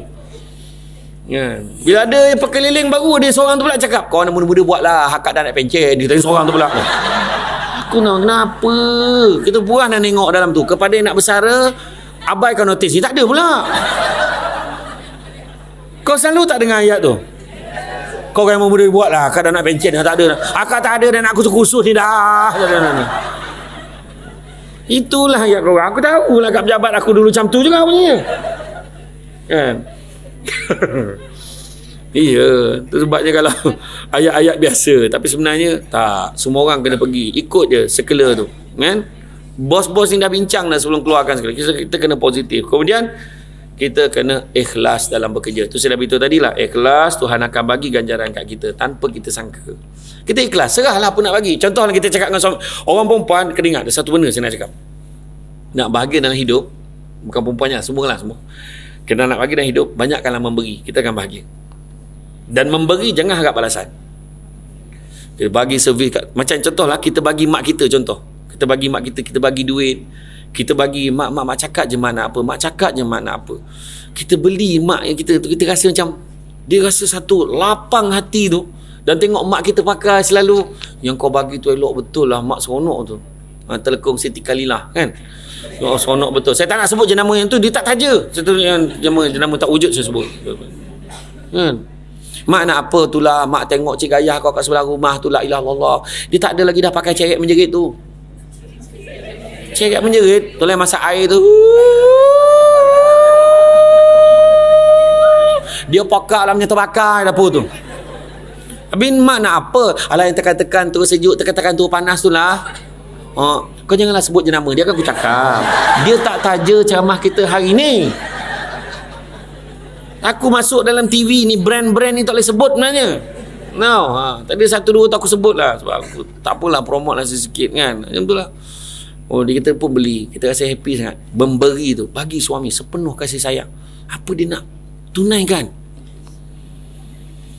Kita akan bahagia. Lagi kita bagi, tengoklah suami kita akan bagi macam yang tak adalah apa sangat. Ambil lah.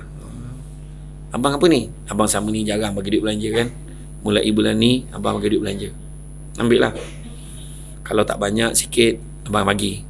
Abang ni, dia ambil tu. Tengok dalam. Abang, sakat RM20 ayah bagilah. Jangan. Kau jangan cakap macam tu. Kan aku kata ikhlas. Tapi ayat kita cakap, abang bagi RM20 ni, abang duit belanja ada tak? Abang ada lah, pandai lah abang cari. Kalau sikit abang bagi sikit. Kalau abang ada lebih, abang bagi lebih. Doakan abang abang tak pernah putus bang. Doa untuk abang. So mudah-mudahan. Yang penting abang besok kalau dah berjaya, abang jangan lupakan tau. Jangan lupakan yang tahu. Ya Allah, abang bekerja pun nampak muka isteri abang macam mana? Sebab dia kerja kat rumah, nampak muka bini dia lah. Contoh. Aduh, aku pun tak tahulah. Betul. Nampak? Ataupun suami kan, dia boleh bagi banyak. Yang ni tak adalah banyak sangat. Duit belanja mulai bulan ni, ni lah abang bagi 2,000. Abang yang risau, saya kan kerja kat UTHM. Abang ni, duit ni tak apa abang simpan. Saya pandailah saya cek sendiri. Yang penting abang simpan untuk keluarga kita. Okey? Orang lelaki kau jangan risau, tu takkan berlaku. Kau bagi memang dia sapu pun tak ada mana, dia pulang balik lah. Silap-silap dia cakap, tahu tak apa. Dia tak? Kan? Tapi betul tak? Lagi kita tak demand, kita bagi. Kadang suami sibuk, alamak aku nak bagi apa lah. Aku nak bagi apa isteri aku. Aku nak bagi apa. Dulu hari tu birthday aku dia bagi ni. Aku nak bagi apa kat dia. Kadang-kadang isteri boleh menitiskan air mata. Melihatkan suami yang menyediakan satu merancang makan malam yang istimewa. Oh my. Bayangkan bawa dekat restoran tu, makan yang istimewa. Lilin tegak 2 batang tengah hari. Bak dengan lau lalat kan. Restoran nasi campur bawa. Kan agak-agak lah. Yang penting ikhlas. Dia kata ikhlas. Nampak tak? Betul. Kan ataupun suami, nah jom ikut abang. Apa dia? Jom lah ikut abang. Dia bawa masuk dekat simpang tu, dekat satu showroom kereta BM. Wah, saya tak nak habiskan. BM. Mungkin W, mungkin X, mungkin Y. Kat kedai kereta lah. Ni sini. Kan abang pernah janji dulu, mari sini ikut abang. Abang. Ni jumpa bos ni. Saksi, tuan beritahu. Tuan beritahu. Alhamdulillah, tahniah puan. Suami puan dah mula dah simpan RM50 kat sini sampai cukup. InsyaAllah dah cukup besok. Puan boleh ambil dah kereta ni. Puan ajar. Tadi berharap yang dapat kereta terus. Rupanya baru bagi deposit je. Itu pun duit mula dia. Bukan duit muka. Baru bagi RM50. Tadi dah membayangkan happy sangat. Ya Allah, nak bawa balik kereta ke? Kan? Tak apalah. Tapi itu usaha suami. Jangan kita perkecilkan. Dan suami pun ingat, bila kita berjaya, berada di atas, jangan lupa isteri yang susah senang bersama dengan kita. Ingat tu.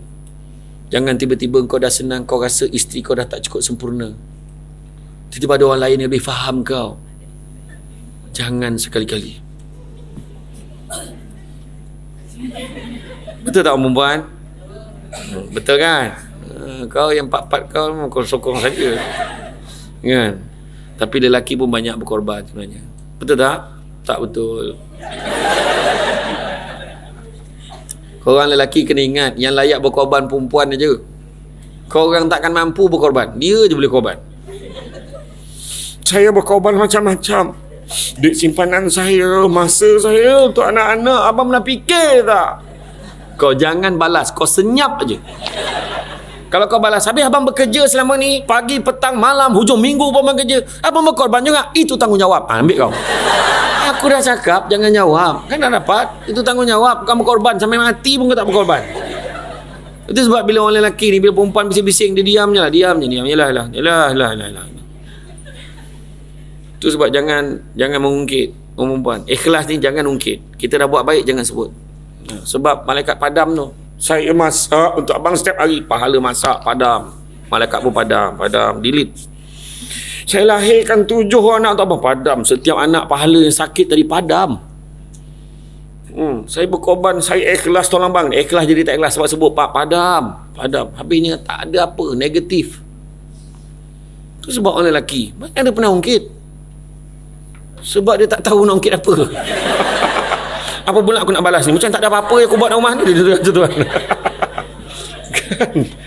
Jadi orang perempuan lepas ni, kalau marah sekalipun, jangan ungkit. Dah macam-macam saya berkorban untuk keluarga ni. Apa dia? Fikirlah sendiri. Macam tu ya. Jadi maknanya, jadi kita tak payah sebut. Takut kena padam. Macam tu. Suruh dia fikir. Pulangkan balik kat dia. Macam tu. Macam tu. Aku pula mengajar ni kan. Kemudian dalam bekerja pula, apa yang kena ada? Kita kena cepat, jangan lambat, kita akan ketinggalan. Sejajar dengan teknologi. Kerja betul-betul. Kalau dah kehendak sekarang memerlukan kita menguasai teknologi, kenalah kuasai teknologi. Boleh ke itu? Sebab kan meeting online, tak maaf lah, saya tak biasa. So saya tak dapat datang meeting ni. Tak boleh, kenalah install Google Meet lah, apalah. Webex meeting, buatlah. Kan? Microsoft meeting, buat. Semua buat. Gila betul. Ceramah pun online. Maka pada hari ni, tiba-tiba dah keras, dah surbat. Apa tu? Line tak ada. Tu belum cerita dia ada makhluk-makhluk asing pun muncul dalam kamera. Tu lah kau pun nak interframe dengan Allah bapak kau ni. La ilaha illallah. Pening bala kau lah. Iya kan, cabaran dulu. Itu yang saya kata tu. Dulu tak ada. Dulu kamera satu je. Itulah phone call, itulah phone live. Kita pun pasang, tekan, berlari ni duduk. Mula dah check angle, berlari. Bismillahirrahmanirrahim. Assalamualaikum warahmatullahi wabarakatuh. Apa khabar semua untuk Kementerian Pengajian Tinggi Putrajaya. 2 jam aku camah, kamera tak on. Oh, bayangkan tu. Itulah cabaran dia dulu. Kan? Lepas tu dengan signal tak kuat. Masa tu kan orang baru-baru lagi nak cari service provider yang bagus-bagus kan. Dulu kan.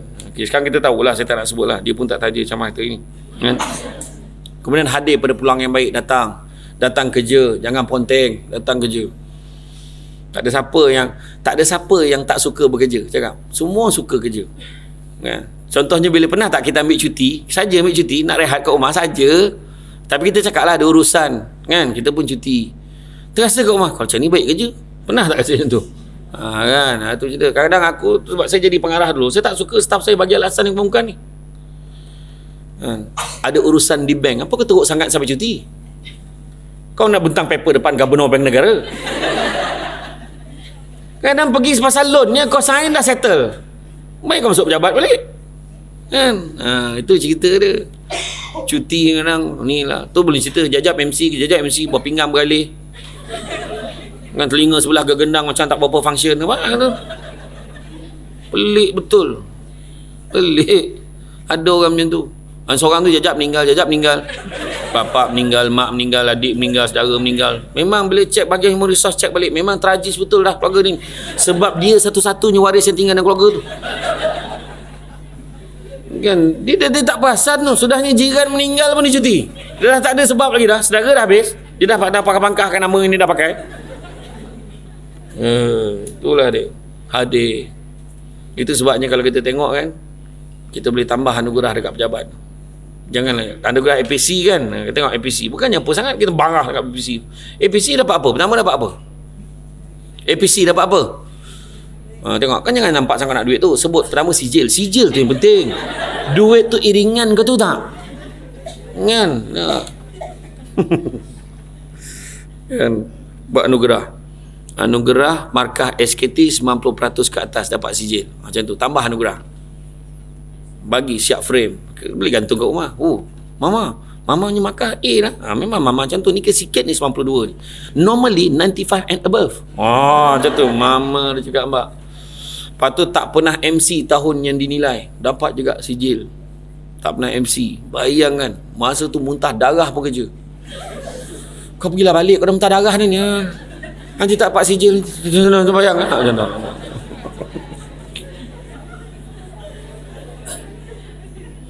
Yang ketiga tu, tak pernah punch card merah tahun dinilai. Bapak dia dengan bangga gantung kat rumah. Bah, tak pernah punch card merah tahun dinilai ni maksudnya apa? Maksudnya abah kau tak pernah lambat pergi kerja. Biasa tengok abah lambat ni. Ada caranya. Kau ajar betul. Siap ajar budak tu. Kau dah lah lambat kan? Kemudian apply. Ini adalah zaman kita apply. Jangan cakap je. Jangan cakap je nak buat. Kita kena buktikan dengan perbuatan. Kan? Action speak louder. Talk is cheap. Kan? Kemudian mantapkan keupayaan kita. Kalau kita ni tuntut ilmu, tambah sambung belajar. Jangan risau. Siapa kata tak boleh sambung belajar? Sambung belajar. Buat part time. Hujung minggu pun buat. Kelas malam. Pergi je. Online je sekarang ni. Kan buat-buatnya. Buat ni. Letaklah anak kita duduk kat situ. Tak apa. Walaupun kita tak belajar. Kita baring. Kita sambil-sambil dengar. Okay kan? Ada tu anak. Betul. Sambung belajar. Bak kata orang, cantik teluk pantainya landai, tambat perahu tepi kuala. Biarlah buruk kain ini dipakai asalkan penuh ilmu di dada. Kain songket benang sutera, lilit sebalit buat selempang. Ilmu yang banyak jadi cahaya, walaupun sikit menjadi terang. Tambah ilmu. Yang supaya kita jadi lebih cekap dalam bekerja, lebih berintegriti dan sebagainya. Kemudian profesional, jangan campur aduk peribadi dengan tugas. Time kerja betul. Time balik rumah, jaga suasana rumah tu betul-betul sebagai seorang suami. Sampai ke rumah, transform diri kita. Aku dah jadi seorang ayah. Sampai ke rumah, Assalamualaikum, ayah balik. Tinggalkan masalah pejabat.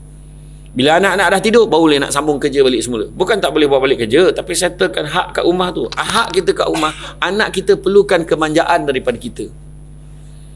Meh sini anak ayah, meh. Tak salam ayah, meh. Macam tu kan. Sayang ayah. Cium sikit. Itu hak anak kita. Tahu? Sekali kita reject anak, kadang balik dia buat perangai dekat pejabat dia. Dia bos kat pejabat. Assalamualaikum, salam. Jauh. Okey. Ayah kau penat ni, kau tak nampak? Mak siap dengan tenung mata. Sekali kita reject anak kita, sampai bila pun anak kita tak cari kita dah. So jangan reject.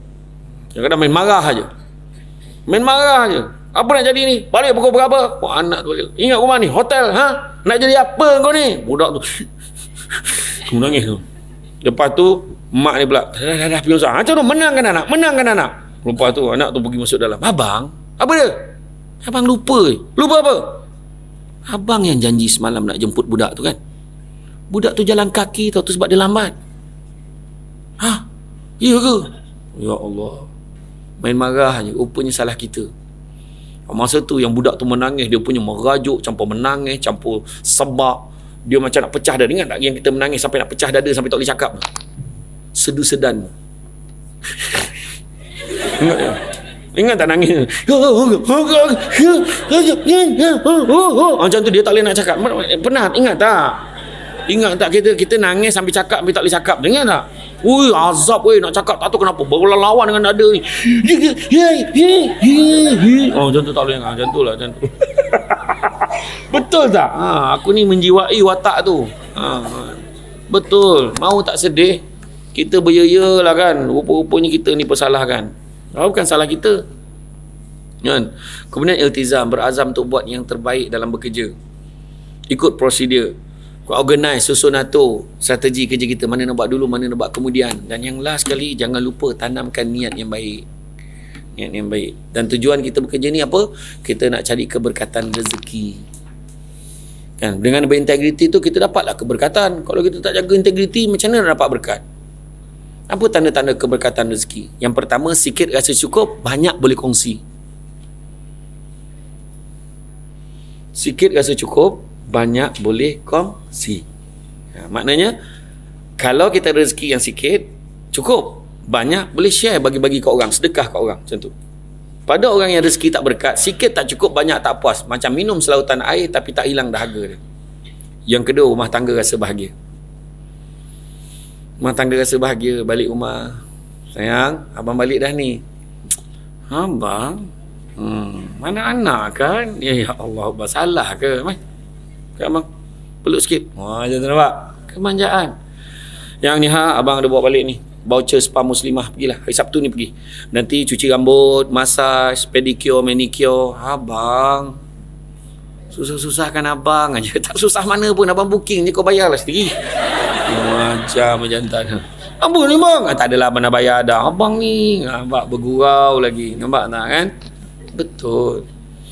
Balik jangan tanya soalan-soalan suami tu. Kebahagiaan ni, balik ni tahu nak tanya soalan yang tepat. Ni suami balik kan jangan tanya, "Bu balik bang, pukul 5.30 dia sampai rumah." Kau tanya, "Baru balik bang." Apa soalan tu? Dia memang bu balik. Cuba kau buat ayat penyata. Seronok tengok abang balik. Ni kau tanya, "Abang bu balik?" Tak. Bu nak pergi, buta. Ada dia cakap nampak. Kan tak pasal tu. Kan? Abang seronoknya tengok abang balik. Tapi tengok wajah abang ni, memang tahu abang lapar kan? Abang tadi memang lapar. Tapi boleh tengok wajah isteri abang ni, hilang lapar. Abang macam tu tahu saya tak masak ni. Kau tak masak? Dia bergurau pula. Tak adalah dah masak, gurau lah bang. Nampak? Tapi betul tau. Saya cakap tadi yang masalah-masalah tadi, orang lelaki dia kena memanjakan diri dia juga. Kena feeling-feeling dengan isteri. Barulah hidup tu rasa macam tak bosan. Pagi si yang rindu sangat kat isteri abang ni. Wah, hari ni rasa macam panjang sangat waktu kerja ni. Oh ya, cakap macam tu. Orang lelaki pun satu lagi orang perempuan kena ingat. Banyak lelaki mengadu dekat saya, dia orang lelaki ni dia gah, dia hebat kat luar, tapi rupa-rupanya dekat dalam bilik dia macam minta sedekah kalau dia nak sesuatu perkara. Dekat atas katil tu macam minta sedekah. Ni sian betul. Korang ingat kau ada besoklah, lain kali lah, pening lah. Bulan baru lah. La ilaha illallah. Semua kau cakap kan. Itu adalah dapatan-dapatan survey saya tahu. Orang lelaki nampak je hebat kat luar. Dekat atas katil merayu-rayu dah. Aduh, kesian orang lelaki. Kan Nabi dah pesan, layanlah suami kamu walau di belakang unta sekalipun. Tapi janganlah sesaja kau cari belakang unta tu. Maksudnya, lelaki tanya, on tak on? On. Macam tu. Faham? Kadang nak peluk je. Kan? Kadang suami terpaksa buat surat tu. Permohonan untuk bersamamu. Saya dengan segala hormatnya merujuk kepada perkara tersebut di atas. Saya seperti nama yang di atas ingin memohon agar satu slot bersamamu pada malam ini mulai jam 10 ke atas sebelum jam 12.30 malam. Sudilah kiranya pihak puan meluluskan permohonan ini. Jawapan segera daripada pihak puan sangat dihargai. Sekiranya puan tidak meluluskan permohonan ini, saya bimbang berlaku malapetaka dan huru-hara dan keluarga kita. Jawapan segera pada pihak puan saya ala-alukan dan sangat dihargai. Segala kerjasama pihak puan dalam memberi jawapan segera saya dahului dengan ucapan jutaan terima kasih. Yang benar suamimu. Kau tahu dia manage apa itu? Akan dipertimbangkan. Kau hajar atau kau hajar? Jawab je lulus. Kau tukar pattern. Kadang suami tak, kau tukar. Sebelum dia minta kau bagi. Shut up, come here. Macam tu. Kan? Abang malam ni lambat sikit tau. Abang dia jumpa kawan, ada jumpa minum-minum jap. Abang jangan lambat tau malam ni. Nampak? Bagi signal macam tu. Faham? Hari satu orang perempuan, satu lagi pesan saya, jangan gemar tutup kilang. Cukup 4, that's all. Oh jangan. Sebab apa-apa hal bincang betul-betul dengan pengurus. Sebab pengurus kilang kalau dijumpa tapak baru, kau jangan main-main. Tiba-tiba ada pengumuman, cawangan baru dibuka. Kau jangan main-main. Oh, jangan. Murah. Aduh, menangkup jantan tu gelak, kau tengok. Cakap apa? Kau jangan main-main. Hajat tu ada, keberanian tak sampai. Iya, tapi betul.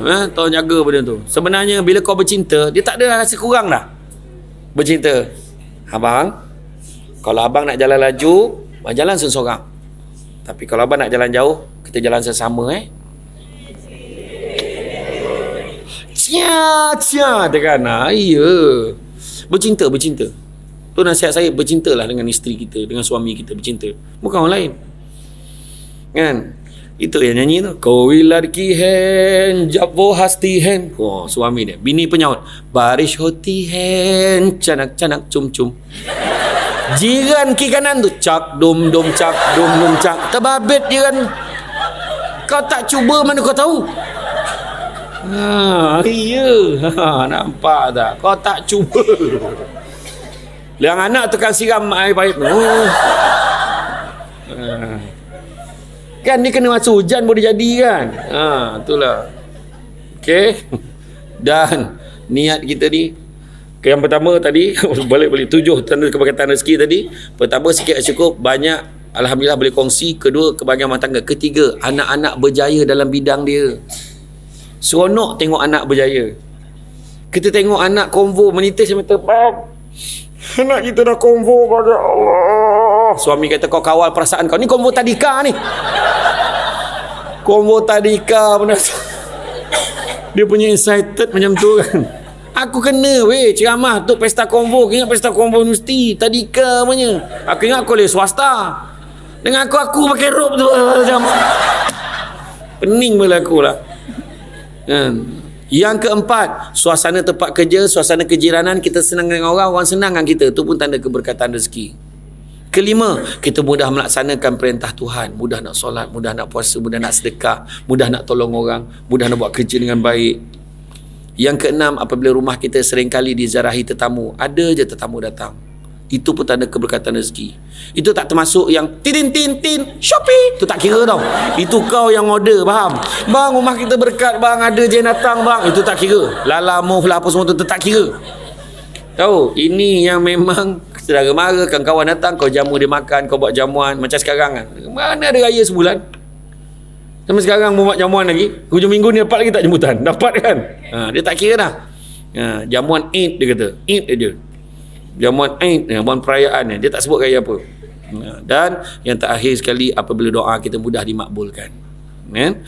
Contohnya nak bergambar ni, boleh tak ada masalah, boleh je ambil gambar, okey je kan. Gambar tegak RM10, gambar rebah RM15, masuk dalam tabung yang disediakan. Tak adalah. Tapi jangan main-main tu. Saya sekarang ni bergambar, saya camah dekat Kelantan, ada satu masjid tu, makcik tu tua dah, dia bergambar pada dalam telekung tu. Saya macam ni lah, dia sebelah tu macam ni lah, dalam telekung. Terkejut aku, aku kata, tak pegangnya main sekarang ni, pandai mini love ke tu. Dahsyat. Tu yang kat Rompin masa program My House tu, repair rumah susah tu, bergambar dengan semua ketua kampung dengan ni. Tiba-tiba makcik kat belakang tu bersuara, free size tu.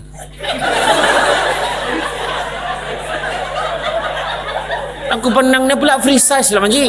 Alah yang macam ni itu freestyle makcik. La ilaha illallah. Berair mata aku tergelak aku. Tapi dia confident, orang tengah senyap weh. Ada seorang makcik yang sebelah tu besar, apa freestyle dia marah dia kan. Apa pun itulah dia, kejar keberkatan rezeki. Okey. La ilaha illallah. Dan nak pukul 1, ya Allah, kejap aja kan. Yalah, apa pun yang penting jaga integriti kita. Sebab apa? Saya nak sebut balik apa yang Nabi pesan sebagai kesimpulan. Nabi pesan apa? Bab integriti kita kaitkan dengan rezeki. Nabi kata, anak-anak Adam bagi 2 lembah emas, saya akan minta lembah yang ketiga. Tak pernah cukup. Itu satu Nabi sebut. Kedua Nabi sebut, cari rezeki yang halal. Yang halal itu cukup buat kamu, Nabi kata. Nabi juga sebut, manusia yang paling kaya adalah manusia yang merasa cukup dengan apa yang dia ada. Itulah manusia paling kaya. Nabi dah sebut. Dan Nabi juga sebut, bala dan musibah tak pernah mendahului sedekah. Maka ambil satu lagi hadis Nabi, tangan yang di atas lebih baik daripada tangan yang menerima. Dan pesan saya yang terakhir sebelum saya menutup ceramah pada hari ini, kejarlah, janganlah kita sibuk mengejar kaya, tapi kejarlah bahagia. Kerana satu hari nanti kita akan sedar, bukan semua perkara boleh dinilai dengan harganya. Ada orang sanggup buat kerja tak berintegriti sebab nak kaya, akhirnya dapat duit yang tak baik, akhirnya ditangkap, akhirnya tak berbaloi, malu keluarga seisi keturunannya, malu, dan akhirnya tak ada pun kebahagiaan daripada kekayaan yang dia nak capai tadi. Ingat pesan saya. Jadi tuan-tuan dan puan-puan, itu saja daripada saya. Saya ucapkan terima kasih atas kesudian mendengar pada hari ini. Bak kata orang, sepandai-pandai tupai melompat, akhirnya jatuh ke tanah jua. Walaupun perkongsian sudah tamat, mudah-mudahan meresap ke dalam jiwa. Cantik dipandang rumah penghulu, kayu terukir dari papan, alang-alang menuntut ilmu, sebutir pasir kembang kalah menjadi intan. Budak-budak membawa galah nak menjolok buah berangan. Kalau ada silap dan salah, dikata tidak, dicaci jangan. Tenang-tenang air di laut, sampan kelok mudik ke Tanjung. Hati terkenang, mulut menyebut jasa baik, pihak penganjur menyebut hari ini rasa nak